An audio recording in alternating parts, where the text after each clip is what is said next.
Olunaku olwaleero omukulu Muhoozi Kainerugaba alambudde ekisaawe kya Hoima ekijja nga kino nno kyeteekerateekera okuba nga ate kikyaza omupiira ogw'amaanyi ddala mu maaso awo. Kansubire nti muli bulungi gye musinzidde okuba nga ate mutumbudde ku pijje kwoli. Nkwebaza gyonna gy'okakkalabya essayidi eyo.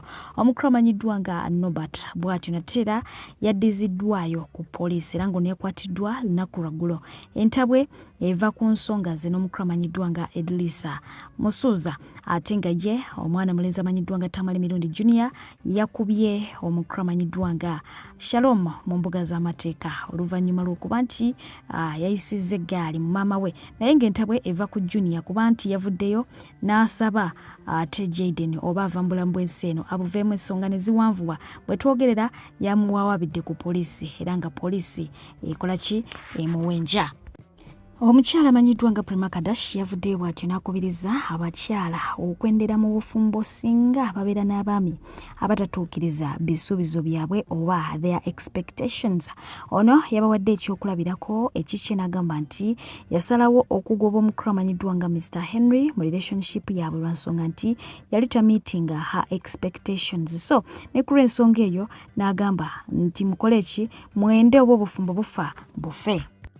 Emabegako gabadde mazaalibwa ga mukulu amanyiddwa nga Frank Gashumba. Omukyala amanyiddwa nga Malayika Mutona yavuddeyo kuba nga ate amwagaliza amazaalibwa amalungi era ng'ono yasaseemu n'agamba nti njagaliza omwami kuwanga amazaalibwa amalungi abangi gwe balowooza nti tali wasa okutuusa nze lwe natuuka bwentyo ne mba nga ate mumettalaavu. Era bw'atyo n'agamba nti Mukama yakimanya nti tulibeera ffenna n'asaba basigale nga bali bonna okumala ebbanga lubeerako ddala laavuwe naye nga munange bo ba social media in-laws lubeerera babaawo ku ground. Ono yavuddeyo n'agamba nti kisange e Uganda gy'osanga omwana ayagala kitaawe ate ne babeera mu bufumbo ngaki basanyufu bazibu kiri Uganda maama nnyabo.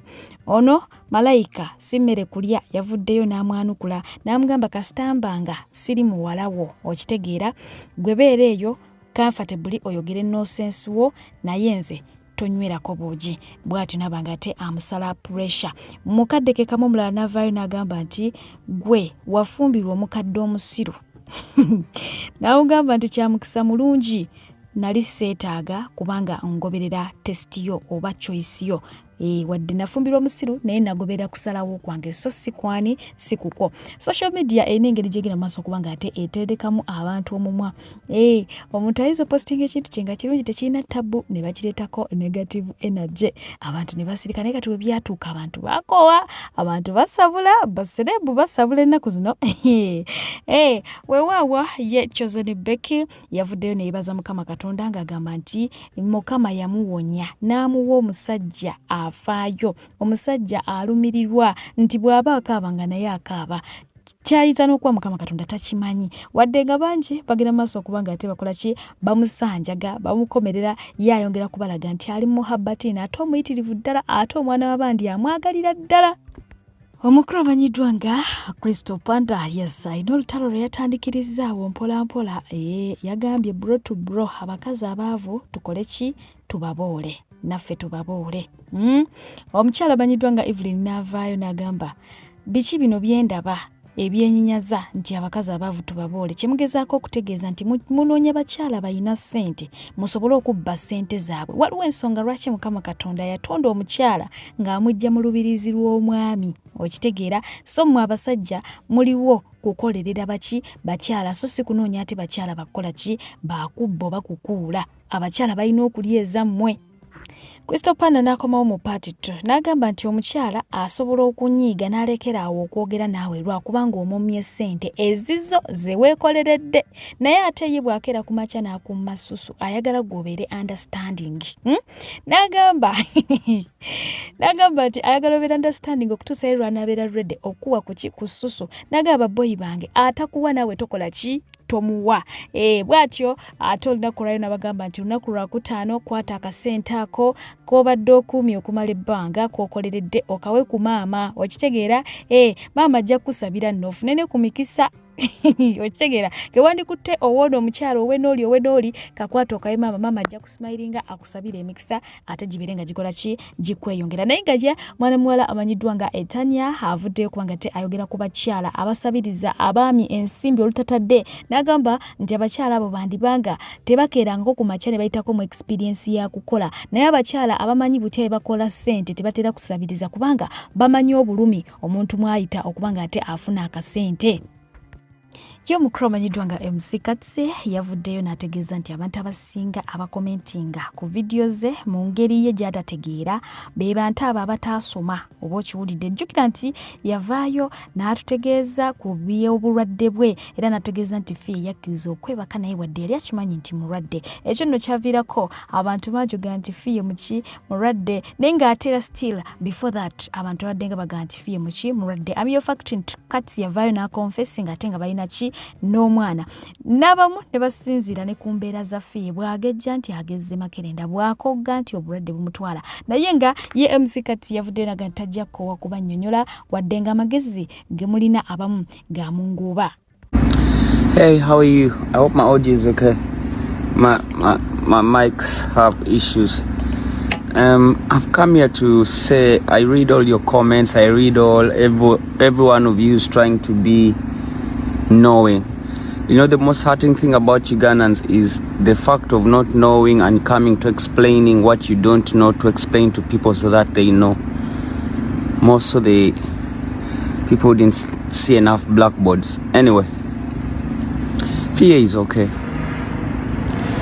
And I think the rest of it, listen to the music, the rest of it is none of your business at all.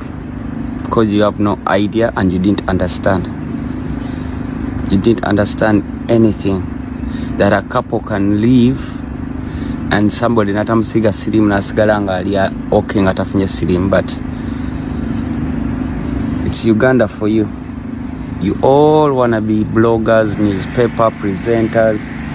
Some of us want to retire, so we look at you like, let them have their TikTok and few minutes of social media likes and comments. Bye. I'm coming back with this whole feminist thing. Take somebody's husband and you're a feminist. I thought feminists fight for girls. So what did you do to that woman anyway? Take long to understand my country. Yomukyala amanyiddwa nga Rebecca Jjingo okusinziira ku ebyo ebimu bye yalaba mu kampeyini z'omukulu amanyiddwa nga Robert Kyagulanyi Ssentamu byamuwa akamwenyumwenyu ng'alabira ddala pulezidenti we akola ki akolera ddala ekintu nga bw'akyagala. Siini eno simanyi oba wagirabye. Olaba abasajja be baakubidde ttiya gaasi omungi. Nalabye President Kyagulanyi Robert Ssentamu nawulidde agamba driver we siba. Simanyi oba yo clip wagirabye.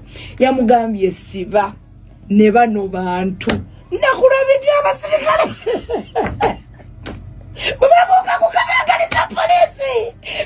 Ngati ya gasi. Ahabisa. Mulina nebuuza. Abamukuba. Mumukuba mu bantu. Mwata mukimanyiti. Tiya gasi. Ngaba bagamba. Musajja okuseka kyenkola bannange saagala bakinkole naye mwakikoze bannamwe ne mutabanya nti ne bannamwe abali ku convoy. Wow! Scenario yasembyeyo ngazaako kuwa scenario zizabaddewo olunaku lwajjo. Scenario yasembyeyo yeyo omusirikale yabadde agoba. Taata wabadde ofa kinesi wageze kuwa kigwonoolaliira.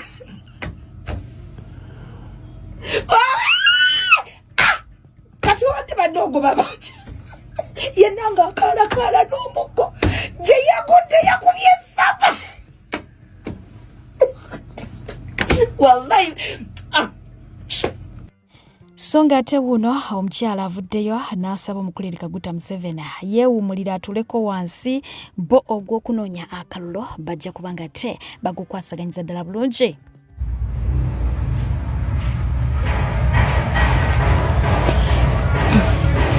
President Museveni wummula tulako mu ntebe yo owumule okakkane ebyo weetawanya ogende ffe tuleke ffe nnyini tukubule campaign kuba abawagizi obalina abantu bakwagala gwe kyomanya na kino ekisanja kikyo teri agenda kikujjako teri kisinga kunyuma President Museveni ku myaka gyo n'ebintu by'okoledde bannayuganda mbwe essaawa zino okyakuba campaign singa be bakubira campaign wama President Museveni ze kyekugamba wummula ffe tuleke abawagizi babakwagala okuva ku mutima tukubire campaign bannange mbakubiriza okulonda President Museveni mwe bannayuganda buli Uganda yonna londa President Museveni kulenkulaakulana gyayina ne gyagenda okuleeta n'ebintu bingi byatutaasa bye tutaalina kati mu nsi muno yabireeta mbakubikiriza okulonda President Museveni ngenonde President Museveni odde waka olinde results abasirikale abanaakuuma akalulu weebali teweepanga kwekalakaasa oba kukuuma akalulu si ggwe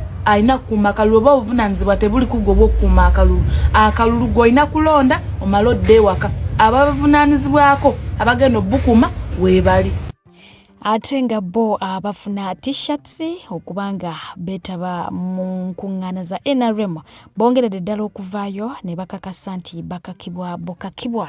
People power, our power. People power, our power. Nga 15 January, tikinga manvuli, tikinga Bobi. Mstegera, we need change. Yenda kuwa goat. Bayusi, we need change. Bano tebaina she batugamba. Bano tebaina che bagasa bano. Mstegera, bano tebaina she batugamba bano.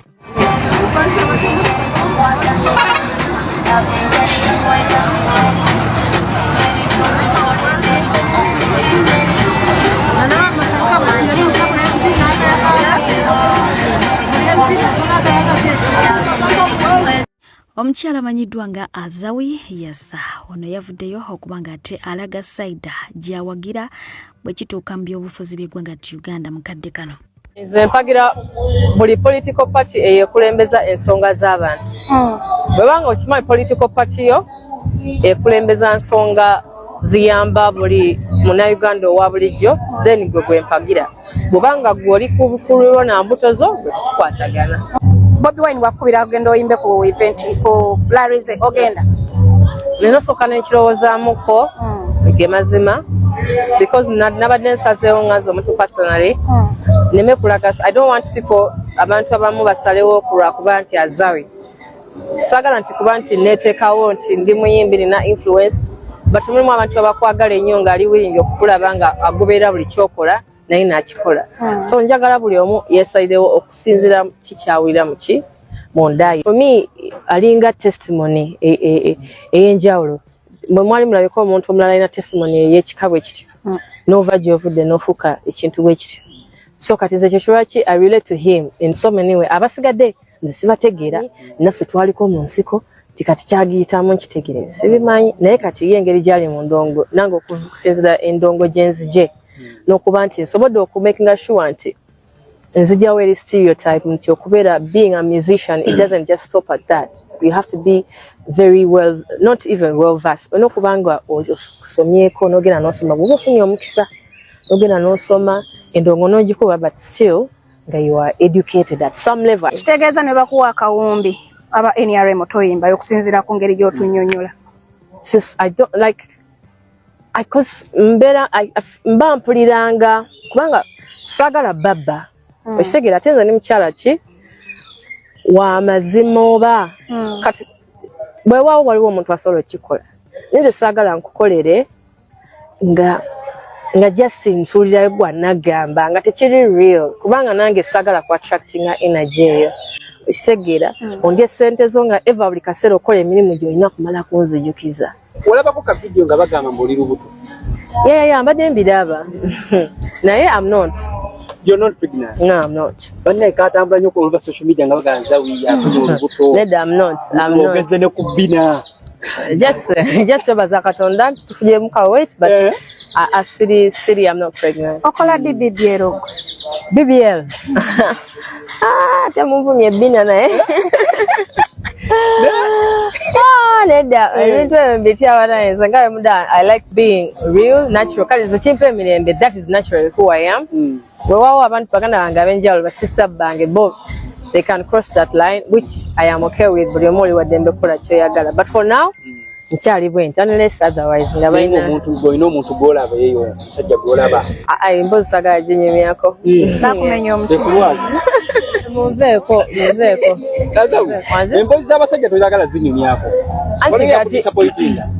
Nedda, it's a thing that I keep private. Singa nali nchogera konyo. Singa bintu byange biri mu social media atemwe mutemusasira. Andi gavumanye nako zina abayimbi bajja bavudde ku nzijja. Proposingira kati mwa bakyala ebimuli ebito byayinawo kati. Bwe balina okumanya sisobola kubeerawo nga kungeje enfaanana embeera nga sirina akawondera. Osegeera. Omukulu amanyiddwa nga Apex ye yasinzidde ku mikutu gy'emigattabantu n'abuuza abagenda oba abawagira gavumenti eri mu buyinza bamuweeyo ensonga lwaki bagiwagira. Kati for example gavumenti eriko kuliko abaagala ogironda kati n'okulonda omukulembeze oyo Museveni agenda kwesimbawo. Oyinza okumbuulira ensonga lwaki omulonda beyond just okwogera obwogezi. Laba ebintu byewandiika ku posta zaabwe in protecting the gains. Gwe kiki ogainize mu Uganda eno gwe nga gwe biki byolaba byosobola okugamba nti omanyi kino. Tandikira abantu abasinga babaddewo wano lwa buggumugumu nakweyiya to manage and maneuver in Uganda. But people go through a lot. Goyinza okubeera ng'oli bulungi olw'ensonga nti ebintu bwe bitambula naye tekitegeeza nti buli omu ali bulungi. Tekitegeeza nti gavumenti yeyina okumakinga sure nti buli kimu kibeera bulungi mu njuyo, but eyina okuteekawo empenda n'engeri ebintu gye byanditambudde obulungi nga bisobola obenefitinga abantu mu bungi bwabwe.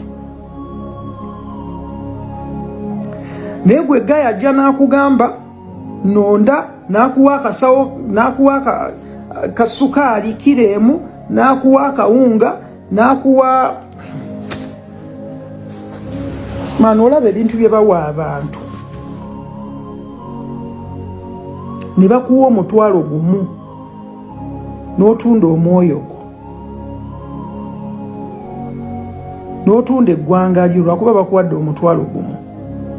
Ate nga n'ogwo omutwalo gumu gwe bakuwadde gubadde bagubbye ku gwe ate ne bagukuddiza olw'omutwe omunafu n'okiraba nga ekyo kiggwanidde osalewo okusapootinga omuntu ng'oyo tolina magezi. Ndiwo wano okukujjukiza. Gwobadde tolina muntu asobola kukujjukiza ntolina magezi nzuuno. Ate nga ye omukulu amanyiddwa nga Palaso no matter what they say ayongeredde ddala okubalaga nti wankyukakyuka yakoowodde n'abali mu NRM nti baba baagala kwegatta ku NUP bajje mbungi. Wamma yenna ali eyo naye bw'oba oli mu NRM ng'oyagala kukyuka jangu otwegatteko. Eno struggle ya buli omu lino eggwanga ffenna lyaffe. Sebo penge oba ndi mpiima it is okay. Nange nina amaanyi ate mangi I can convert youths bangi benconverti nze. Ate nga ye omukulu amanyiddwa nga Weasel Manizo yesa bw'atyo ye yavudde mu mbeera n'avuma Robert Kyagulanyi Ssentamu gattako n'okutegeeza nti radio oba yafa yalyoka n'afa. Ata radio yalyoka n'afa mazzi. Katonda wange. Anata radio yalyoka wakinze sifa. Nange munzite. Wajiteka. Mama kamba beko bano kazi. Zahama Juma, Jesus, vote for Museveni. Then this salary, nebuli achogera, boss wa inoguma gwembizi. Tamponi head. Nyumba ya radio, yango jitwari. Nenge yuvaluma. Weasel, ugambe Bobi Wine nkyali egagamwa. Igwe, miskini. Kasito manyi bw'ofaanana papa. Kasita ensi ekugumidde ebbanga ddene ng'obadde ovaako kyacu. Ye gwe muyimbi ateeyagalidde mu ssente nti newabeeramukko ne ku busente kasita wali ofaanana bubi. Okuba kasita oli musajja ali agiri wadde bagamba obulungi bw'omusajja ssente nedda taata. Weasel gwavuma musajja munnaga mwasinga bakutunulako ko. Nze simanyi bubije wabujja rasita. Oba buva ku bukojja, oba buva wa taata, rasita simanyi. Oli kisajja kibi nnyo.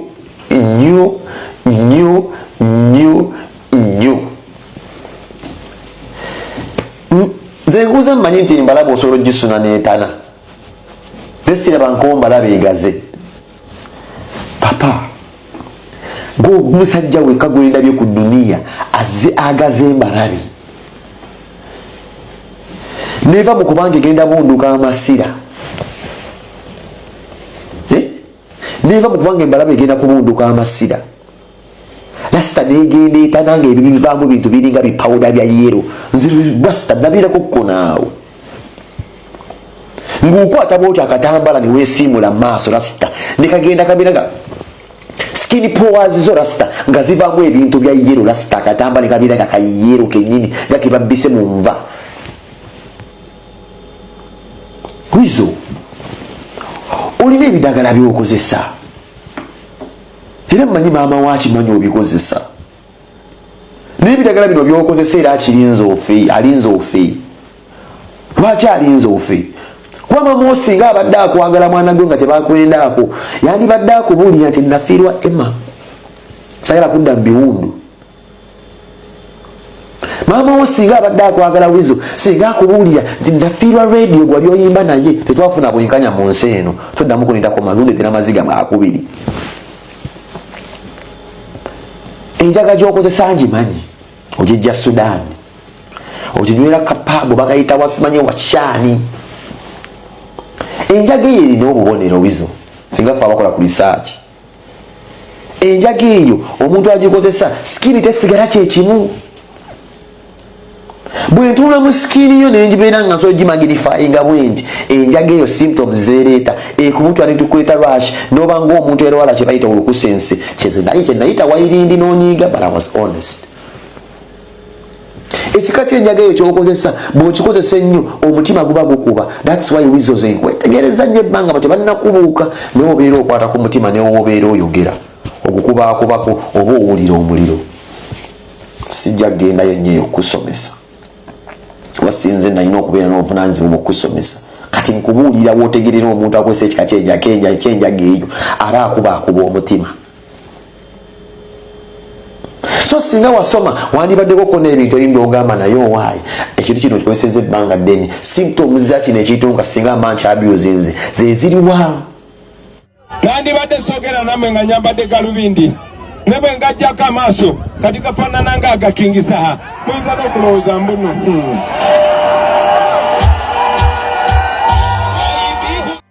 Olunaku olwaleero omukulu Robert Kyagulanyi Ssentamu abaddeko mu disitulikiti ye Amuru eyo bw'atyo naye nga bw'omanyi nga bulijjo asanze akaseera ak'okusomoozebwa era nga ku mulundi guno ate aba NRM ku ground babaddewo n'ebipande ebiwandikiddwako ebigambo ebigamba nti mu Amuru tetwetaaga NUP. Olwo nno basazeeko ekifo we badde balina okuŋŋaanira gattako n'ab'ebyokwerinda abayitirivu ddala wabula ayongedde okugumya abantu be n'abategeeza nti bakozesa ekyokulwanyisa kimu kyokka, kamera, okusobola okuba nga balaga ensi ekituufu ekiri ku ground. All the journalists, I want you to focus your cameras here. My brothers and sisters in Noya. My name is Kyagulanyi Ssentamu Robert. Yes, Kyagulanyi Ssentamu Robert. Other people call me Bobi Wine. Today the Electoral Commission knows we are supposed to begin campaigning here. But all the police officers are here. But all these police officers, they block the roads for me not to campaign. What is happening here? Look at what is happening here. Shame on you, Uganda police. Look at this senior police officer. Look at this senior police officer. They pretend they are not seeing this. Officer or lawyer. Officer or lawyer. Look what is happening here. Officer or lawyer, I have our security. Nothing is happening. They will come and beat me for saying the truth. They tear gas me for speaking the truth. But now they are protecting the kasomo kube oyo yakulembedde abamulumbye wano yekka oyo alina n'abamukuuma ba poliisi. Look at these senior police officers. Abasirikale bonna bamutunuulidde. More than 500 police officers here. Look what is happening to all of you, the Ugandans, to all of you, international community. I want you to know the injustice and the double standards that is happening in Uganda today, especially in northern Uganda. In the evening, you're going to see on TV. RPC y'omu ku babawa obukuumi. And they will say Bobi Wine is not following the law. Bagala kubeerawo mbeera badde bakwate abantu. It is as if we are competing against Uganda police. It is as if we are competing against UPDF. But I can guarantee you, Uganda police, even the people putting on Museveni t-shirt, they want change. They all want change. They all want change. People power.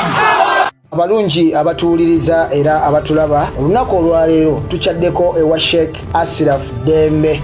Sebo nsanyusa okubalaba. Amannya agange Yeze Sheikh Asiraf Dembe akola ku bizibu by'enjawulo. Omuntu singa aba alina ebirwadde tumusomereddwa, tumuwa amazzi ga lukuya nga bw'obadde ogalaba, tugenda abantu ku kyoto ne twokya emizimu emibi egibabaamu n'okulomba edduwa. Abantu singa abeera ng'ali wano atuuse sobola okumulombera edduwa, ne waba atatuuse nga mpadde amannya ge naye ng'ali wala. Neetaase enamba yange yeeno eri 0707363711. Nammwe bannyinaffe abali ebweru oyagala okuba nti oyagala okulombera ku dduwa ng'olina ebizibu, viza zibuze, amaka gakolongotana, sente zikola zimpita mu ngalo, ojja kumpeereza ekifaananyi kyo n'amannya go, ebyo byokka bijja kummala, nja kukulombera edduwa ojja kutereera. Olunaku olusembayo mu mwezi mba n'edduwa ey'awamu ffenna n'abalwadde bange abakadde n'abapya. Salaamu alaikum warahmatullahi wabarakatuh. Bamuwa kaadi n'agenda n'agitunda obukadde 5. Ako gonna maanyi ga Kyagulanyi kubeesiganiko baziwa kyogereko eri embalala bakulembeze batuvuddemu naye ate abatuuze eggulo baziza olukuŋŋaana lwa Museveni yamaze okuvuganya bulungi ne poliisi n'ensomba ne bawera nga basuubira emmere teriiwo. Oyinza oliisa eggwanga abantu baleke bakole beeriise. Walakyolowooza tojetuwa emmere tukulonde emmere eba ya lunaku lumu ekkololo nomala emyaka 5 zirimu ennaku mmeka? Banageze nkiwa n'okukaba amagezi nga amaziga nga abavubuka bannange baganye otegeera kubawonyaawo kati abavubuka be bakyasinza otukusuuza akalulu kano. Abavubuka ngenda keera ku macanga nga aziruka nyingira woono nga kino kyali esente kikuba essimu bannone okitegeera kyekituluma ekyo. Ate nga tugenda kuddukaddukamu era buli muntu woolikeera ku dduyiro tibakulimba tulina okuddukamukko. Uganda tosobola tereera nga tusirise luli batusuubiza eryato nti emmeereze yakola ki? Tulina kwerwanako nga ffe abatuula wano. Abaana boogenda baleka wano woyonoona nga gwe bakuwadde obukadde 10 n'okola ebyekisiru olumala ozimalawo abaana boogenda baleka mu Uganda. kyogereko bagambeko kanyiga mu myaka egiddeko gyonna okitegeera. Bagenda kuwa n'omwana wo bamuwe n'omuzukulu balimuwa. Muzeeyi emwanyi yagitunda, omwana yagutunda, ebisiyaga yabitunda, kyagala yakitunda. Okitegeera kati mwamudde wano ne mugamba muze ndeekaana. Katonda abawadde n'omukisa okujolekaanira wano kuba nange sinzanyumirwa nnyo nange ntya naye nyina obikola olina obyogera. Omulembe gwaffe abaana bagenda tubuuza enkya taata mwakola mutya? Siyeffe bannayuganda tuli bagwira sawa yaleero omugwira akusinga omugwira akusinga kuba yunivesity ajja mu Uganda ne batwala ku ssente y'omuwa omusolo ne bamuwa gwe n'ogula boda ne bagikwata nga bagalaga. Okitegeera omukyayina alonda golodi gwe munnayuganda olonda bicupa baneyo muzukuke kyogereko. Omukyayina alonda atya golodi w'eggwanga Uganda ng'ewaabwe bavaayo obutirusukola amazzi kikyobugagga kyekyayina mabanda. Okitegeera mwesibye ku busajja obwo obutitizi bubaggwemu tulina okufa. Nze kati nze nga njogera nga sinnafa protest vote bagambe wanga ani alumanyi someza n'okufa ebirala ssebo okitegeera yiza n'okufa obulwadde kuba n'eddagala tiwali bagambe protesport agenda kukola atya bw'okuba essasi oba onnyambye muganda wange kubanga mbasigada kutambuza kappo ate bannange munsondere okugulu kwalwala munsondere kuba ku mutima nkwegayiridde woba onooli enkuba kuba ku nyo kubanga n'okubeera mu baana bo nga tosobola balabirira era tobataata omukazi era asigala namwandu okitegeera tubegayiridde banaye mukole gye tubagamba tuli bayaye nga bwe mutulaba naye ffe abaliwo abaagaana okulya ate Kyagulanyi yatuyamba nnyo n'atawangula luli kuba yali agenda kufuga n'empuuga seggona Abedi Bwanika yali agenda obawo bwa minisita ssebo twabawona kyogereko wakubaonyawo enguzi ne batusiza eggwanga lino ku kisenge ate naawe ne bakusanga ne bakuwa emitwalo 2 era n'olonda agikuwadde emitwalo 2 gikwate tolonda oyo tegenda kwagalamu obugagga bwe kuzzaawo oyo omusajja Kasolo w'ekyotera yatunda ekizimbe obukadde 3 bukyali wali nabikasa omukazi n'anoobako olwo Kasolo ne yeesimbawo abantu ne bamuwa akalulu n'awangula n'afuna obwa minisita yabizaawo dda naye nakati era akyayagala obukulembeze yali ebisanja ebi 2 naye era nakati gyali ali era atoba n'abaana abato era kutuusako omusumba yavuddeyo okunnyonnyola ki ekijja okuba nga ate kigoba gavumenti eri mu buyinza kijja okugoba gavumenti eno mu buyinza si kubanga baluddewo ekiri bagoba wano kubanga bakola bikyamu bwe bali babakola bituufu bajja kusigala kubanga n'aba balonda baagala bakola bituufu bw'oyagala okulonda omuntu kubanga waggwanga lyo oba oyagala mulonda kubanga mu ddwaliro mulimu eddagala yo kati okulonda tulondaani tulonda ayogera ebituufu ayagala okukola ebirungi nyize bunyizi nno kati munsabire nzikakkane abalokole balondaani abalokole nabo bana Uganda ng'abalala nze ndi mulokole naye nange njagala okusanga eddwaliro erimu eddagala njagala okusanga ekkuba ekkole njagala okwebaka ekiro nga tewali ankonkona njagala okulaba omusolo gw'ensasula gye gulaga kati ffe tuli kuno tulwanagana n'ekikubo kiringa ekiri mu bibira by'e Congo kati gonsuubira okubanga ekkubo erifaanana bwe erityo nnondaani nja kulonda ŋŋamba nti omusolo gw'ensasula wano gugenda kukola ekkubo wali buli omu kyayagala buli omu si kyayagala kati musumba tulondaani naye wako bawulirize bonna ayogera ebikumatiza nga bikuwa Uganda gy'oyagala gwolo tolonda mukadde kubanga mukadde tolonda muvubuka kubanga muvubuka omukadde muwulire n'omuvubuka muwulire ayogera ebikyusa eggwanga lino ne lifaanana ng'eggwanga erinaawa abaana b'omukisa gw'olonda tokkiriza kutiisatiisa londa oyo ayogera ebyogedde n'omutima gwo okiwulidde nange njogedde bwe ntyo nga sogedde nga pasita njogedde nga mulonzi ate silonda daga muntu najijja kunasa nonda buli lwe boogera ku kyokulonda nina kyempulireeyo abalokole tulonda oyo anaatuwa eddembe ly'okusinza bw'ogenda mu ddwaliro nga teriddagala ofukamira n'osinza eddembe ly'okusinza tulyebaza atugattireko affordable health care tumulonde ku ddembe ly'okusinza atugattireko amakubo amalungi tumulonde tugattireko ekirala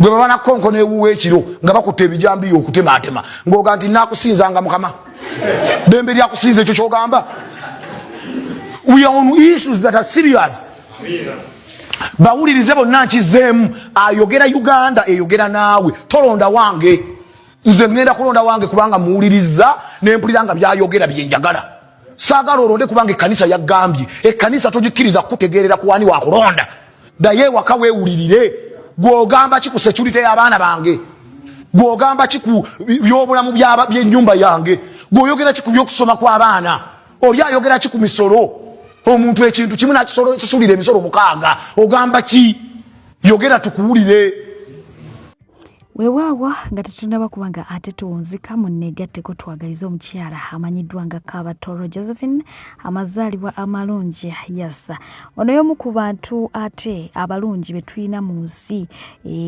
omukyala ono yakazibwako erya Nnaalongo omuto oluvannyuma lw'okubanga munnange yasalawo okulera abalongo baffe abaticca Priscilla ate ali emitala w'amayanja eyakuba oba yagenda okukuba ekyeyo mukwano gwe si wa Luganda, just friend, naye nasalawo kubanga temunange asigaza abaana ate n'abalabira ne babanga balabika bulungi. Webali nnyo, webalire ddala Mungu ayongera okubanga ate akuwa by'oyagala. Ngenda kubanga mbasiibuza omukulu amanyiddwa nga Bajjo ng'onevuddeyo okubanga ate abako obubaka bwaweereza omukulira Kaguta Museveni n'ebyo bigenda maaso mu ggwanga ti Uganda. Mbadde PJ okubaweereza atakumira mpeera sigale nga abankuumidde. President Museveni kano ka message bakakuwe nze nabbi Bajjo events nze musajja ayogera ekituufu nga bwe kiri sigula buganzi ku social media era saagala abantu banjagale nakulabye embalala nga opaladde nga bakandidate ba Nuupu era ogenza ogula bakandidate ba Nuupu across the country. Mukama wange ow'ekitiibwa President Jjajja taata sebe yanunula eggwanga lino okulijja ku Obote mu mikono gy'abasibula mu bbwa wadde kati nga tulina njawulo na Obote balunonako tulina njawulo na Baamini. Mukama wange solution y'eggwanga Uganda si kugula bantu bali wa mabega wa Kyagulanyi, si kugula Kyagulanyi bantu basimbyewo. Kankuyambe nkuddemu nkujjukize ebizibu by'eggwanga bino President Museveni. Kano ka video nsaba kakutuuke ko ate ndi mukakkamu, saagala kabampaane, saagala social media views, saagala bakadama kumpaana ne Museveni oyinza okubanga you are misguided mizairo ng'abantu abakuli okumpi tebakugamba kituufu munnange. Sabo taata waffe Museveni ekikulu sigula bakandidate nga nakulabye embalala mugeze bakandidate across the country. Taata ow'ekitiibwa Museveni ekizibu ky'eggwanga Uganda obwavu buluma abanaku, abantu boolabye Luweero, abantu boolabye Mukono, abantu bewalabye Masaka, abantu bewalabye Arua, bambi abeeyiganga bonna banaku. Ne bonoogula bakandidate b'embalala, ne bonoogula bakandidate Kyagulanyi basuddewo, ne bonoosigaza Kyagulanyi omuntu omu ne Kyagulanyi bonoogula Kyagulanyi, ne bonoogula ffenna aboogera nga toggyewo kizibu kiruma bannansi, amazima ga Katonda mu ggulu tolina kyogenda kukola. Sente milioni 5 balukaga z'okwata okugula abantu Kyagulanyi basimbyewo, amazima osobola okukola mu health center 2, osobola okuzimbamu amasomero abaana bazimbira mu miti, osobola okufuniramu abalimi obutale. Buli muntu akuli okumpi ng'akuzanyisa politics wabula nga tayagala otereeza eggwanga n'omutwe gwange guno omubi nga bwe nfaananga ayagala okukaaba mukatamugulu Uganda teritereera. Ne botta Kyagulanyi notta Besigye notta Bajjo notta opposition yonna nga tebakutaddeemu common sense agamba kanzireyo ku ground nzija abanaku mu bwavu, nzija abakazi abafa nga bazaala, malaria tutazembera ku kanwa ne infection zijja lwakuba ku mulembe guno. Infection abasajja bakutwala infection ekitwaza infection nti abantu bakyalina na sente zigula sabbuuni ng'ewamu ekisozi kano teri masanyalazi gabayitako paka Ibanda, ng'abantu bakyanywa amazzi g'eddamu y'amata, ng'abanyankole bewalabye embala tebalina ddamu za butale. Basajja batubajja ekikuleta abantu kulalezo President Museveni bantu kulowooza nti basobola okulabako n'obawaayo ekyokulya. Ensi yonna gifudde y'ababeega, ensi yonna gifudde ya corruption, afaayo nayogera googula. Naye waliwo abantu abajja okusalawo nga Bajjo ze kino ekisanja nagaana okugamba nti ngenda kugulwa ne ngamba kambereko ku mulamwa gw'abantu ndabe kye naabeera. Naye munnange nnywa ndya wendi Katonda ne wanzitira wano nenkanankana naawe amaze ku myaka 10 oba 9 ffenna tugenda wamu wa Katonda. Akati President Museveni those strategic thinkers abakuli okumpi bagamba nti genda ogula abantu abaliraanye Kyagulanyi, gula abantu abeesimbye ku Kyagulanyi, gula abantu Kyagulanyi beesiga. That is not the solution. The solution is service delivery. If you cannot deliver services, walk away in peace.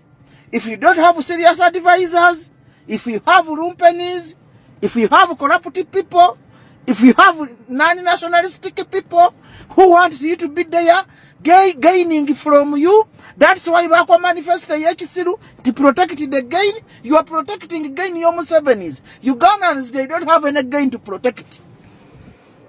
How can you resort to buying every MP Nupu instead of delivering services to Ugandans?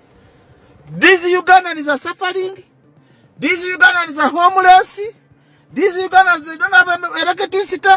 Ugandans, they don't have medicine. They don't have schools. The infrastructure is poor. You are busy buying certain individuals. The solution is not buying those individuals. The solution is to deliver services which can be beneficial to all of the people of Uganda. Let me even use English. Because I see the same Museveni from this year. I will see the same Museveni next year. The same Museveni who thinks about buying, but not restructuring and reorganizing the country. Nange budget as my can you know the issue of Ugandan is service delivery. Tebafuna services, ne social services bamuze. Mukata muguno obuseto babeza obunako babuze. Basajja bamugesa mujuza amayomba. Ne muri mu seto de ku bomu ngabanako babonabona. Ngabuli omu Uganda nabanako bakaba. Bahambu bakaba. Bakirumira bakaba. Ensi yonna ekaba. Temuli ayina mirembe. Mamulowooza gula abantu besimbi ku Kyagulanyi. You are just playing politics instead of working for this nation. Abantu bamu babagamba muni banda Uganda ebintu bwe bikola bimukola ebyetujune bitalumirwasi bibiyetera abantu abamu okuloza nti you are not Ugandans. How can you waste all that money buying new contestants? It's a million bitano wadozimba electricity file kitugoma wali embalala nokata million bitano gakati njagala eddwaliro likolebwe wano. Lwaki munywa ddamu nente mwabanyanko lwaki munywa ddamu nente kati njagala mbala yonna ngifunire obutale bw'amata mbala yonna sagala mu ddamu njagala mu bowaholo ziko muntu anywa clean water. Even safe water is a necessity. 500 million bala mu bowaholo ga million 2 mukulu Museveni. Okimanyi obukadde 2 bumala okusima bowaholo. Ga million 5 so okusima bowaholo ku byalo 10. You are just giving it to one person. Mr. Museveni. Munange tujja tuka ekisira abantu balayizinge up. Nafe balabanga ba comedian tulayizinge up. Because we see the mistakes. This is not the country must be run all ruled. You have to be nationalistic. Watenga mama huyu anywa mata mu damu nente. Nga anywa amazi mu damu nente. Watenga mama huyu alakinga just safe water. Water. Which is a free gift from God. But Uganda can't access water. Twandikambya amasanyalaze umeme yakagenda. Judiciary basajja watu bali mukulaba nga batereza. Ne nawulidde ate ba minister bo tebalina ddiru za umeme kati bali mukuba UDCR. Nafunye olugambo mbubali mukugoba abakozi bonna bali mu UDCR abakola ebituufu bali toba mafia ba beggwanga kwegambe gwanga le ba mafia Museveni. You have ruined this country to mafialism. Uganda leta gomu kulemeza jjo okusiba buli mbizi buli nkoko buli mbwete yagala gwanga. The problem of Uganda is being nationalistic. Uganda tulibagaga, we have gold, we have fuel, we have natural resources, but the leaders are not nationalistic. For them, they are as if they are thinking that let us steal from this country and we run. Kati Tanzania mujigaga also kusinga Uganda. Nebitongole bya masanyalaze UDCR is a national agency, UCC is a national agency, URA is a national agency. Muganyu bi empoweringa. Ba minister ababa kuli abo nabagala kujja mu just sente babafuna idinga tali yangu singa bamugamba yetubugobe. And you don't have that intelligence to supervise those agencies. Bakuwa buwiru gamba ba mafia bako yekwata musayi to kwagala musayi munango li mulungi musayi ofuze gwanga musayi goliko kumbe bikugulimba limba bibagwanga bikolinga bakufulanga babysitter.